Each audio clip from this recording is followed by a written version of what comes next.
नमस्कार सांग मैंने आपण मैंने केमी अच्छा मु तो बहुत भलर अच्छी तो आज जा देखा ये रास्ता कड़े गोटे बड़ बड़ हाँ बसिक भाईना जन कौन कर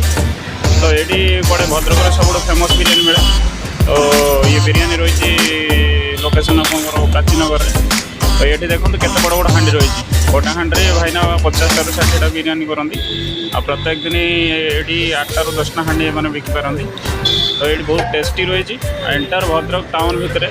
जिते बिरियानी दुकान अच्छी सब दुनिया अच्छी छोट दुकान हेले भी ये संध्या हेले पूरा भिड़ लगे आउली भी रुहे आड़ी भाईना जनक खावाई भी बहुत सस्तार दिखती आवा देखा देखो केते बड़ बड़ हाँ बस हाँ भर रही चिकेन चिकेन पूरा ऑलरेडी रेडी होवे राइस तैयारी छणा है दिखाई ये निजे तैयारी कर सिलु भाईना आईटा निजस्व व्यवसाय अच्छी तो ये सका प्राय 11टा सुधा ये बिरियानी रेडी जाए के आसतु खाई जातु मजा नि।